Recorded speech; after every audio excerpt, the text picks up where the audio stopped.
Welcome, ladies and gentlemen. Episode number 10 today of Q&A Sunday. We're in the double digits, and we've got some new gameplay for you guys today to watch. So instead of some football matches, which I normally show you, we've got some Need for Speed Rivals in the background. A lot of people like a bit of Need for Speed, so I thought it'd be more interesting to sit back, watch me, watch a bit of Need for Speed, and just a more enjoyable experience. So it's a great game. I picked it up last week. It's good fun, a lot of action, cops against racers. So the first, I think, 5 minutes I'm a cop, and then I switched to a racer with some Porsche gameplay, and this is a McLaren, I believe. Anyway, the questions. Before we get into it, make sure you guys submit more questions, because I'm kind of running out at the moment. Submit them in the comments now, or head over to TheTrueBrits.com, fill out the form, submit it, and I get it either way. So come up with some new questions. I don't know what you want to ask, football related or not, doesn't really matter. A lot of you guys already know a lot about me, where I live, where I'm from, my age, and all that fun stuff anyway. So just keep it rolling. Make sure so you predict those games as well. I'm going to be leaving who's winning at the moment at the end of the video. I think it's Flair Dashing now, which I've got your name right. He's leading the way. He's doing well. He's predicting those games. He's getting those points. And I'm going to be adding more matches this weekend for you guys to predict. So make sure you do so. Anyway, into the questions. Got about 10 or so today. So we're going to get things rolling. First from Mary Cruz Sandy says, if you could meet any La Liga player, who would it be? By the way, love your videos. Thank you very much. Probably, you guys know me, I love Ronaldo. Ronaldo was a quality player when he was at Man U, still is. But I love to meet him, you know what I mean? But I'd also like to probably meet someone like Gareth Bale. Get them two together and give them a ball each and say, look, here we go, ready, on my go. You're going to absolutely bomb it, 100 yards, quick as you can with the ball, and I want to see who wins. I'd probably say Bale would probably outrun Ronaldo, just because Bale's stride, once he gets going, he's like a horse. I mean, the guy's off. Simple as that. Ronaldo's got those little steps, his acceleration's quick, but I don't think his top speed is as fast as Bale. And then once they've done that, I'll have a go. Let me get in there. I'll stick a ball at my feet. I'm pretty decent, speed. I'm not quite Bale's speed, I don't think. Have a race of them, and then once that's done, I'll probably say, here you go, I'm going to go in goal. Why not? Have some shots against me, do some free kicks. Let's see how this pans out, because I think Bale against Ronaldo would be pretty interesting to see who's better on the old free kick front. So I'd like to meet them two players, just because the skill level, and they're kind of my players. I play similar positions to them. I'm more of a winger. I like to get the ball and run at defenders, so I'd love to meet those two guys. Alright, next up from Mojo says, hi TTB, do you think that Sergio Aguero will be the top scorer of the Premier League? I think he's one of the best 5 players in the world. How do you think about him? What do you think about him? Yes, I agree. I think he's one of the best players in the world up front. Absolute beast. I mean, he's been scoring goals. Unfortunately, he's been injured quite a bit lately, which seems to happen a lot nowadays with, the game being more physical and whatnot. But do I think he's going to be top goal scorer? Probably not, purely for the fact that Luis Suarez is just banging them in. He's never really injured. He rarely gets injured, Luis Suarez, is he? He's kind of like Ronaldo and that. And he's scoring a lot of goals. Aguero's injured now, I believe, again, which sucks for Man City.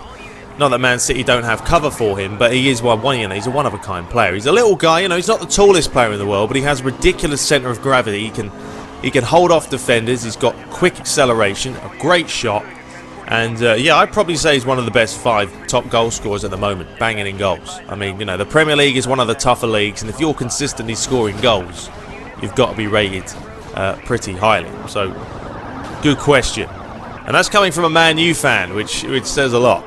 Alright, next up from Oliver Sandtrack. He says, hello there, TTB. I love your videos and your commentary. Thank you. Just the last game, Man U Newcastle. This question was a while ago. Was so exciting to see. So my question for you, I would like to come up with a YouTube name. How do you think of yours? And how did I come up with it? I love your videos. Thank you. Okay, well, I'll start off with how do I think of mine, which was kind of a long process. And originally, it was meant to be me and my brother. That's why the name TheTrueBrits happened. Not because, that's what I wanted to be. It was just there was maybe 2 of us, and that's why it wasn't TheTrueBrit.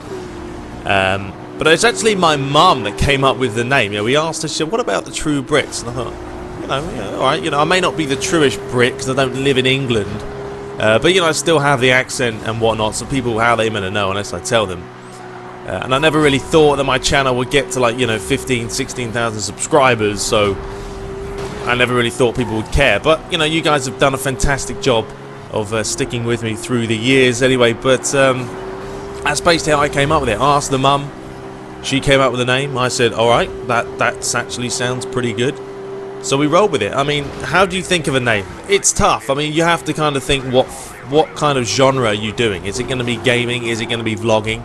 A lot of vloggers, they just have their name as their YouTube name. I mean, if you guys know Louis Cole, who does vlogging, he's got about 500,000 subscribers, an English guy, got dreadlocks, crazy guy. His channel's name's Fun for Louis, because his name's Louis Cole. So there's, if you're doing vlogging, I'd say kind of stick with your name. If you're doing gaming, try and come up with something. A lot of people now have HD in their name, which nowadays HD's a no-brainer. I mean, if you're not doing HD in this day and age, it's something wrong with you. So just think about some names. Go on Google, type in stuff, try and combine 2 words together. If you do walkthroughs or something, maybe gaming walkthroughs. I mean, people already have that now, unfortunately, but just try and come up with something original, which is obviously easier said than done. But good question. Alright, next up from Zalina Yabar says, what subject do you like when you're at school? Greetings from Malaysia. Greetings from the US of A. I didn't like a whole lot of subjects. I was a little bit lazy in high school, I have to be said. I mean, obviously, I went to high school in England and I went to high school in the USA. And in England, I pissed about a lot. I'm not going to lie. Messed around a lot. My favourite subject was playing football. Was basically the best subject because I didn't like anything else. I'm not a great maths taker. I don't like maths. I don't like numbers. Science doesn't really interest me. English, I feel I know enough English to really care about it. So I was a little bit stubborn. So probably any kind of sport related. PE was probably my favourite subject. Over here, I took weightlifting and I absolutely loved it. It was the only subject I thoroughly enjoyed. And it's not even really a subject, is it? It's just you go in and work it out. But yeah, I'm not really I don't really like history that much. I'm boring. I don't like that many subjects. So those are probably my best subjects at school. But I'm taking IT now, graduating hopefully at the end of the year. So next up from Vid Soik says, what happened with the Goal of the Month competition? What is your favourite TV show? How about Only Fools and Horses? Love from Croatia. Thank you. I absolutely love Only Fools and Horses. It probably is my #1 show of all time. Absolutely brilliant. If you haven't seen it, you don't know what you're missing. It started back, when was it back? In the 80s now? Maybe the 70s? I think it was the 80s.